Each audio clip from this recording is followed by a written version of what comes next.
এবার ভুতুড়ে বিদ্যুৎ বিলের কবলে রাজধানীবাসী। মিরপুর, আদাবর, মোহাম্মদপুর, বসুন্ধরা সহ বেশ কয়েকটি এলাকায় অস্বাভাবিক বিদ্যুৎ বিল এসেছে গ্রাহকদের। তাদের দাবি, বাসায় নতুন কোনো ইলেকট্রনিক ডিভাইস যোগ না হলেও জুন মাসের বিল আগের মাসের চেয়ে দ্বিগুণ। এদিকে গ্রাহকদের অভিযোগের নিষ্পত্তি হবে কিভাবে, এমন প্রশ্নের কোনো উত্তর দিতে রাজি হননি বিইআরসি চেয়ারম্যান। মাহবুবুর রহমানের রিপোর্ট। কোটি মানুষের মেগাসিটি ঢাকায় নিত্য নতুন ভোগান্তির শেষ নেই। এরপর নতুন করে যোগ হয়েছে ভুতুড়ে বিদ্যুৎ বিল। 3 সদস্যের পরিবার নিয়ে মোহাম্মদপুরের আদাবরে থাকেন নাসরিন নাহার। প্রতি মাসে বিদ্যুৎ খরচের জন্য তাকে গুনতে হতো 7 থেকে 8 হাজার টাকা। কিন্তু হঠাৎ করেই জুন মাসে দ্বিগুণ বিদ্যুৎ বিল দেখে মাথায় হাত পড়ে তার। তো আমি নর্মালি যেরকম এসি সারি সেটার থেকেও কম ছাড়া হয়েছে।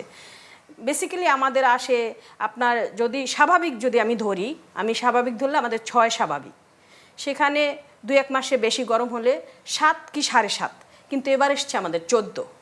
জুন মাসের অস্বাভাবিক বিদ্যুৎ বিল নিয়ে বিড়ম্বনার শিকার রাজধানীর মিরপুর, বসুন্ধরা সহ আরও কয়েকটি এলাকার অনেক বাসিন্দা।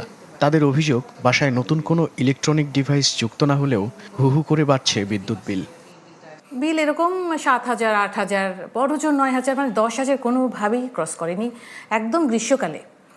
তো এখন তো বর্ষাকালে আমার ওইভাবে এসি চলে না, আমার ওইভাবে অন্য কোনো বাড়তি কিছু চলে না। সেখানে আমার বিল এই মাসে 17,906 টাকা। জুনে হচ্ছে 16,500 টাকা বিল আসছে আমার, যেটা একদম আমাদের সাথে সামঞ্জস্যই হচ্ছে না। কারণ এই কারণে যে আমরা জুনের 1 তারিখ থেকে 15 তারিখ পর্যন্ত আমরা দেশের বাইরে ছিলাম।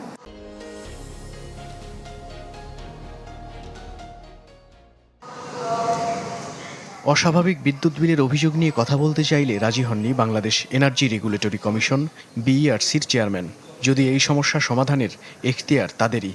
প্রথমত বাসা বাড়িতে আর দেবে না। জ্বালানি বিশেষজ্ঞ বলছেন, অস্বাভাবিক বিলের অভিযোগ দীর্ঘদিনের হলেও সমাধান দিতে ব্যর্থ হয়েছে বিইআরসি। ফলে নানান ব্যাখ্যা দিয়ে দায় সারতে হচ্ছে সেবাদানকারী প্রতিষ্ঠানগুলোকে।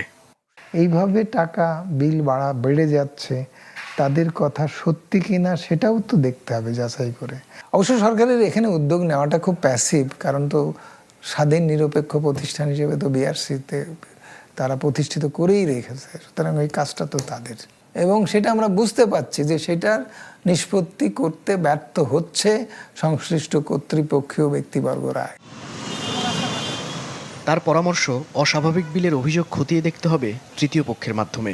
পাশাপাশি বিইআরসি, ভোক্তা এবং সেবাদানকারী প্রতিষ্ঠানকে নিয়ে কমিটি গঠন করে নিষ্পত্তি করতে হবে প্রতিটি অভিযোগের। মাহবুবুর রহমান, চ্যানেল 24, ঢাকা।